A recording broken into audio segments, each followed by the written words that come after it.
नमस्कार, मैं रुस्तम सिंह राणा और आप देख रहे हैं थारू समाचार। आज हमारे साथ हैं डिल्लू राणा जी और आप बनवासी कल्याण आश्रम के प्रांत के कार्यकारिणी सदस्य हैं। सर, सबसे पहले तो आपका स्वागत है थारू समाचार में। नमस्कार जी रुस्तम जी। और मैं थारू समाचार इस चैनल को इस कार्यक्रम के लिए आपको पुनः धन्यवाद और अभिनंदन करना चाहूँगा। सर, बहुत सारे सवालात थे और कई सारी चीज़ें हैं जो आपका संगठन जो करता है उनको लेकर हमारे सवालात हैं। खासकर जो एक तरह से हमारे क्षेत्र में जो धर्मांतरण एक तरह से बढ़ता जा रहा है, फिर चाहे वो गैर कानूनी हो या फिर कानूनी रूप से हो, आप जो है या आपका संगठन जो है धर्मांतरण के खिलाफ क्या क्या कार्यक्रम कर रहा है ताकि जनता जो है हमारी जागरूक हो, धर्मांतरण ना करे।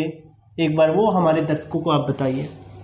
सबसे पहले तो मैं सभी समस्त दर्शकों को नमस्कार करना चाहूँगा और आपका धन्यवाद करना चाहूँगा रुस्तम जी कि आपने इस धर्मांतरण की विकट स्थिति के बारे में जानने का एक विशेष अभियान के तहत आपने ये परिचय हम लोगों के सामने रखा है धर्मांतरण का। इसके बारे में आपको थोड़ा सा बताना चाहूँगा। थारू जनजाति समाज में ये एक बहुत विकराल परिस्थिति उत्पन्न हो चुकी है कि बहुत तेज़ी से धर्मांतरण किया जा रहा है। ये बिल्कुल जनजाति समाज के लिए गलत है और इसके आने वाले प्रभाव बड़ा ही दुष्कर होंगे हमारे जनजाति समाज के लिए। और इसके लिए हमने अनेक कदम उठाए हैं। अखिल भारतीय बनवासी कल्याण आश्रम के द्वारा ये संचालित श्रद्धा जागरण का कार्यक्रम हम नियमित प्रत्येक गांव और सत्संग के माध्यम से प्रत्येक स्थानों पर इस प्रकार का कार्य करते हैं। जैसे कि हमने प्रत्येक गांव में टोलियां बनाई हैं और उन टोलियों के माध्यम से हमने श्रद्धा जागरण का कार्य किया है, जिसमें सत्संग मूल रूप से होता है। और सत्संग में हम हिंदू धर्म के प्रति और साथ ही क्या नाम के जो हमारे पौराणिक देवी देवताएँ हैं उनको मानने के लिए हम उस सत्संग का आयोजन करते हैं, जिसमें प्रमुख रूप से हनुमान चालीसा, सुंदरकांड इत्यादि वगैरह और भजन गीत वगैरह होते हैं और सूक्ष्म रूप से एक सामाजिक बौद्धिक होता है उसमें। सर, कई बार हम जब इस धर्मांतरण विषय पर बातचीत करते हैं या फिर लोग जो अपने आप को ठीक है धर्म दूसरा अपना रहे हैं, चाहे वो ईसाई हो चाहे वो अन्य हो, क्या लेकिन जो हमारे जनजातीय समाज है, जो यहाँ का जनजातीय समाज है, हम उस मूल समस्या को भी देख रहे हैं कि आखिर वो ऐसा क्यों कर रहे हैं धर्मांतरण, क्या वजह है, क्या किन कारणों से वो जो है दूसरे धर्मों को अपना रहे हैं। देखिए, थारू समाज में एक तो सबसे बड़ी बात ये है कि मूल रूप से थारू समाज पहले से ही आर्थिक रूप से कमज़ोर रहा है। इसलिए सभी जितनी भी बाहरी शक्तियां हैं थारू समाज को कन्वर्ट करने का काम करती हैं, उसको कैप्चर करने का काम करती हैं। जैसे कि मैं आपको बताना चाहूँगा कि हमारे थारू समाज के लोग अधिकांश रूप से अशिक्षा का अभाव होने के कारण वो आराम से और बिना किसी संदेह के किसी के बहकावे में चले जाते हैं। ये बिल्कुल गलत है। इसमें जागरूक करने की आवश्यकता है और हम लोग निरंतर इसका प्रयास कर रहे हैं। जैसा कि मैं आपको बताना चाहूँगा कि हमारे थारू समाज में होता क्या है। हम लोग आज भी हमारा देश इतना तरक्की कर गया है कि और चाँद पे पहुँच गए हैं लोग हमारे, लेकिन हमारा थारू समाज आज भी अशिक्षा के अभाव में दकियानूसी और गलत तरीके से ओझाओं और भरारे या पंडितों आदि में ऐसे जो पंडित होते हैं जो हम लोगों को भ्रमित करने का कार्य करते हैं, उन पे विश्वास करते हैं। और साथ ही क्या नाम के जो अन्य धर्म के लोग हैं अन्य धर्मों के लोगों को आराम से उसमें विश्वास कर लेते हैं। तो इसका ये दुष्परिणाम यह आता है कि हम लोग अभी भी अपनी वास्तविकता को पहचानने में असमर्थ हैं। तो इसके लिए हमने सत्संग का आयोजन कर रखा है, उनमें हमें समझाने का काम करते हैं। तो समझिए। अच्छा, एक बार ठीक है, वो एक तरह से जो जागरूकता की कमी है आप बता रहे हैं। दूसरा, क्या इसमें आर्थिक पहलू भी है, आर्थिक पक्ष भी है? क्या आर्थिक लाभ के लिए या लालच के लिए, लोभ के लिए कुछ ऐसा करते हैं? धन्यवाद रुस्तम जी। देखिए रुस्तम जी, इसमें ऐसा है, बहुत से लोग क्या करते हैं एक तो आर्थिक रूप से उनको प्रलोभित करते हैं, जो बहुत ही हमारे निम्न दर्जे के हमारे तमाम समाज के लोग हैं, जहाँ पर अशिक्षा का अभाव रहा है कहीं ना कहीं, तो वो दूसरे लोगों के बहकावे में भली भांति रूप से आ जाते हैं। तो उन करना क्या चाहिए उसमें, हम लोगों को समाज के जितने भी हमारे गणमान्य व्यक्ति हैं, या जो सामाजिक संस्थाओं से जुड़े हैं, या जो समाज का काम अच्छा करते हैं, उनको उनके घर पे जाना चाहिए और उनको समझाना चाहिए कि दूसरे धर्म पर ना जाएं। और दूसरे लोग उनको प्रलोभन देते हैं, जैसे कि कहीं कपड़ा दे दिया, कभी पैसा दे दिया, कहीं रुपया दे दिया, तो इस प्रकार से ऐसी सामग्री उनको जब आवंटित कर देते हैं, तो वो आसानी से जो है दूसरे धर्मों को मानने लगते हैं। दिल्लू जी, एक और मेरा सवाल ये है कि क्या जिस तरह से भाई संविधान में एक व्यवस्था है, जो मौलिक अधिकार में जो अनुच्छेद 25 से 28 तक जो है धार्मिक स्वतंत्रता का अधिकार दिया है कि आप जो है ठीक है, एक तरह से धार्मिक रूप से जो है स्वतंत्र हैं। जो संविधान आपको एक ठीक है अधिकार देता है कि आप किसी भी धर्म को जो है स्वेच्छा से अपना सकते हैं।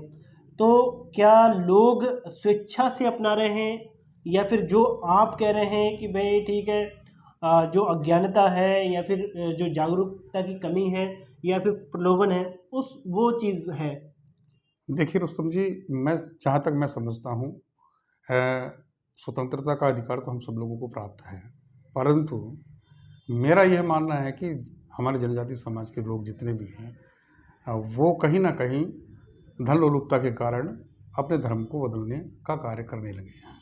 तो यह नितांत गलत है, और मेरी राय में ऐसा नहीं होना चाहिए, क्योंकि जो हमें पौराणिक देवी देवता जो हमारे पूजे जाते हैं, हमें उनको मानना चाहिए और अपनी संस्कृति और धर्म को अपनाना चाहिए। बिल्कुल, आपने जो बात मैंने कही वो आपने स्पष्ट रूप से रखी। सवाल मेरा दूसरा ये है कि जिस तरह से अभी मैं भाई बनवासी कल्याण आश्रम का एक जो अभियान जो चला है कि खासकर जो धर्म परिवर्तन कर चुके हैं, जी। जिन्होंने धर्मांतरण कर लिया है, उनके खिलाफ, या जो ईसाई बन गए हैं या अन्य धर्म को अपना लिया है, तो उनके खिलाफ जो है एक उन्हें जो एक दर्जा मिलता है, जो हमें सरकार के द्वारा दिया गया है, एसटी कैटेगरी में जो दर्जा दिया गया है एसटी का, तो उसे बाहर निकालने की बात जो है उस अभियान में आप कर रहे हैं। तो एक बार जो हमारी जनता को ये बताइए कि उससे क्या जो जनजातीय समाज है उसको हानि हो रही है, और मतलब क्या आपका वो एक तरह से अभियान है? देखिए रुस्तम जी, आपने बहुत अच्छी बात पूछी। हमारे जनजाति समाज को बहुत बड़ा नुकसान इसलिए हो रहा है क्योंकि देखिए, एक तो हमारी संख्या कम हो रही है। जो हमारे जनजाति समाज की एक संख्या सामाजिक रूप से बनी हुई है, वो संख्या धीरे धीरे कम होती जा रही है। और जो आरक्षण से संबंधित जो मुद्दा है, यदि हमारी संख्या कम हो जाएगी तो स्वतः जो है हमारा आरक्षण धीरे धीरे खत्म हो जाएगा। इसलिए हमें अपने आरक्षण को विद्यमान रखने के लिए हमको इस प्रकार के कार्य करने चाहिए कि हमारा आरक्षण भी सुरक्षित रहना चाहिए और हमारा धर्म भी सुरक्षित रहना चाहिए। तो इसमें बहुत बड़ी बात तो एक ये आती है कि जैसे अखिल भारतीय बनवासी कल्याण आश्रम, ये एक संस्था है, हमारे जनजाति समाज में काम करती है और निरंतर करती है। चाहे आप लगा लो शिक्षा के क्षेत्र में लगा लो, चाहे आप आर्थिक क्षेत्र में लगा लो, चाहे सामाजिक क्षेत्र में लगा लो, चाहे राजनीतिक क्षेत्र में। और इन प्रकार से बनवासी कल्याण आश्रम काम निरंतर करते चला आया है। और वहीं पर एक ऐसा ये धर्म के विषय का एक विषय आता है, तो हम अपने समाज को दूसरे धर्मों में ना जाने के लिए इसलिए ये कहते हैं कि आप अपने समाज में रहिए और अपनी समाज की मान्यताओं को मानें। इससे जो हमारा जो 4% का आरक्षण जो हमें प्राप्त हुआ है, ये आरक्षण एक दिन ये प्रबल रहेगा जब हम अपने धर्मों पर रहेंगे। और जिस दिन हमारी संख्या कम हो जाएगी तो उस दिन हमारा स्वतः सरकार आरक्षण खत्म कर देगी और हम लोग बिना आरक्षण के रह जाएंगे। तो मेरा सभी दर्शकों से ये कहना है कि आप स्वतः जो है अपने धर्म पे रहिए, दूसरे धर्मों पर ना जाएं। सर, जैसे कि आप कह रहे हैं कि एक तरह से जो हमारी एक तो जनसंख्या सीधे सीधे जो है उससे कम हो रही है, जो धर्मांतरण कर रहे हैं लोग उससे। दूसरा ये एस्पेक्ट है उसका कि भाई जो जिस तरह से भाई जो एसटी कैटेगरी जो है, जी। ठीक है, जो हमारी बनी है, और एक तरह से जो एसटी कैटेगरी में जो लोग धर्मांतर कर चुके हैं उनको एक तरह से हटाने की बात अभियान के तहत की जा रही है या क्या है? हाँ, देखिए मैं निश्चित रूप से ये बताना चाहूँगा आपको कि जनजाति समाज में जो थारू समाज के लोग हैं जिनको एसटी का दर्जा प्राप्त है, तो इनको हटाने का ऐसा कोई प्रावधान नहीं है। यदि आप धर्मांतरित होकर एसटी का अगर लाभ ले रहे हैं, तो ये बिल्कुल गलत है और इसको क्या नाम सरकार भी इसको कहीं न कहीं गलत मानती है और साथ में अन्य समाज के लोग भी वो भी गलत मानते हैं। तो मेरा मानना ये है कि जो एसटी समाज के लोग हैं, अगर अपने धर्मों पे रहेंगे और अपने रीति नीतियों में रहेंगे, अपनी संस्कृति पे रहेंगे, तो निश्चित रूप से जो है कहीं न कहीं उनको इसका लाभ मिलेगा और दूसरे धर्मों पे जब जाएँगे तो उन्हें एसटी का लाभ हम भी कहेंगे नहीं मिलना चाहिए। तो सर ये मतलब ये कैसे ख़त्म होगा? मतलब अब जो लाभ ले रहा है हुँ। दूसरे धर्म को अपना कर जो है, तो वो कैसे ख़त्म होगा? वो स्वेच्छा से तो करेगा नहीं सर। वो या तो गवर्नमेंट ऐसी कुछ ठीक है कानून लेकर आए या तो फिर कुछ ऐसा हो कि जो हमारे लोग हैं या फिर जनजाति के जो लोग हैं वो आगे आए और इसके खिलाफ जो है आवाज़ उठाएं ताकि जो है कानून जो है एक तरह से बने। देखिए रुस्तम जी, अभी केरल में सर्वोच्च न्यायालय 2004 में एक फैसला अग्रसारित हुआ है कि यदि व्यक्ति कोई दूसरे धर्म में जाकर एसटी का लाभ लेना चाहेगा तो उसको लाभ नहीं मिलेगा और बी चंद्रमोहन के द्वारा ये दिशा निर्देश हुए हैं और IER द्वारा इस संस्था के द्वारा ये बात रखी गई है। तो इस प्रकार से जो है सरकार भी कहीं ना कहीं चिंतित है इसमें। अच्छा सर, एक और सवाल मेरा ये है क्योंकि जिस तरह से भाई ठीक है ईसाई मिशनरीज का जो है एक तरह से फंड की कमी नहीं है उन्हें और भाई ठीक है और जो आप जो काम करते हैं समाज के लिए खासकर जनजातीय क्षेत्र में जो है काम करते हैं कहीं ना कहीं क्या आप जो है उनको compete करने में या फिर आप उनकी रणनीतियों को जो है ठीक है जो भी आप अपनी रणनीति बनाते हैं तो कहीं जो आपका आर्थिक कहीं उनसे कमज़ोर तो नहीं पड़ता है? हाँ, देखिए रुस्तम जी ऐसा है इसमें हमारे जनजातीय समाज में है क्या, आर्थिक पैकेज बहुत बड़ा महत्व नहीं रखता है। और हमारे यहाँ जो जनजातीय समाज में भूत-पिशाच और प्रेत भूत-पिशाच आदि जिन जो संभावनाएँ रहती हैं हमारे जनजातीय लोगों में, इस पे ज़्यादा वो लोग विश्वास करते हैं। तो इसको ठीक करने के लिए वो ज़्यादातर जो है दूसरे धर्म में जाते हैं और उन धर्मों का आसरा लेते हैं कि कहीं हम इस प्रकार से ठीक हो जाएँ। आर्थिक मुद्दा बहुत पहले था, लेकिन अब इस समय आर्थिक मुद्दा का विशेष महत्व नहीं रहा है। अ, और कुछ अगर आप बताना चाहें कि भाई ठीक है जिससे कि हमारी जो जनता जो देख रही है वो जागरूक हो या फिर जो लोग जो है अज्ञानता के कारण धर्मांतरण कर रहे हैं वो रुके या फिर एक तरह से जन जागरण हो सके तो आप अगर कुछ और कहना चाहें हमारे दर्शकों को तो आप बताइए। हाँ, देखिए रुस्तम जी मैं दर्शकों से भी कहना चाहूँगा कि हमारे संपूर्ण जनजातीय समाज में एक प्रकार की एक ऐसी विसंगति है कि आराम से किसी बात को विश्वास कर लेता है। तो इसके लिए हमने बहुत से उपाय किए हैं। जैसे कि सत्संग हम गाँव-गाँव में करते हैं, तो उन सत्संगों में क्या होता है, उन लोगों को जागरूक करने का एक हम कार्य करते हैं और जागरूकता के तहत हम जो हमारी पौराणिक संस्कृति है और पौराणिक जो मान्यताएँ हैं और जो हमारे घरों में जैसे थरवाट में हमारे देवी-देवता जो पूजे जाते हैं और सामने जो प्रतीक चिन्ह होता है उस पे हम धूप आदि लगाने के लिए कहते हैं लोगों से और कहते हैं कि निश्चित रूप से जो है यदि हम अपने देवताओं पे विश्वास करेंगे तो हमें दूसरे देवताओं के पास में जाने की ज़रूरत नहीं है और दूसरे धर्मों पर विश्वास करने की ज़रूरत नहीं है।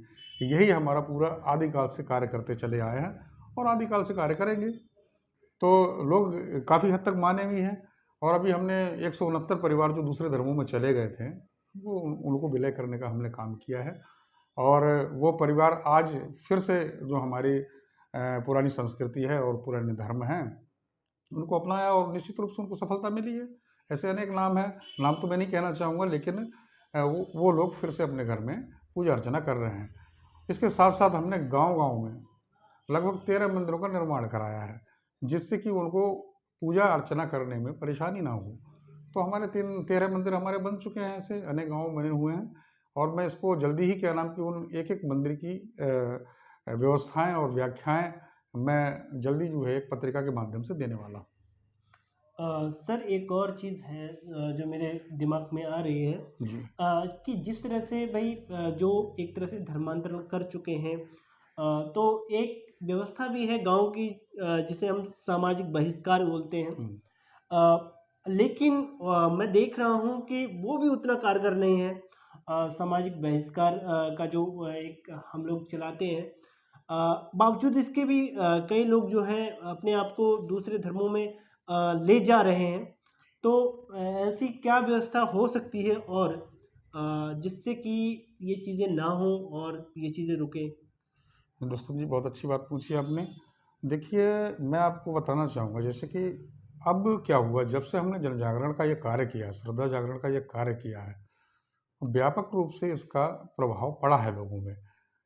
अभी जे मैं कई गाँव की बात मैं ऐसे ही बताना चाहूँगा जो हमारे गाँव में जनजाति समाज के गाँव में हम लोगों ने सत्संग के माध्यम से लोगों को जागरूक किया है। तो ऐसे कई गाँव जो है आज उनको जो दूसरे धर्मों में विश्वास करते हैं, उनसे ये कहा गया है कि बोले आप अपने धर्मों में आइए, हम आपको आपको मिलाना चाहेंगे और अपनी थारू संस्कृति जो है अपनी, उसको ना खोएँ और अपनी संस्कृति पे आप काम कीजिए और आपका स्वागत है। इस प्रकार से कई गाँव जो है उन्होंने जो दूसरे धर्मों में चले गए थे, उनको विलय करने का काम किया है। तो आप सुन रहे थे और ढिल्लू जी को और इन्होंने जो धर्मांतरण विषय है उस पर अपनी बात रखी है। एक तरह से लोग जो धर्मांतरण कर रहे हैं अज्ञानता के आधार पर या कुछ और बातें हैं जो अपने धर्म के ऊपर जो है विश्वास नहीं कर पा रहे हैं तो उनके लिए ये बेशक हमारा ये खास प्रोग्राम था। इसी के साथ आप बने रहिए हमसे और जुड़े रहिए। मैं रुस्तम सिंह राणा कैमरामैन किशन के साथ थारू समाचार।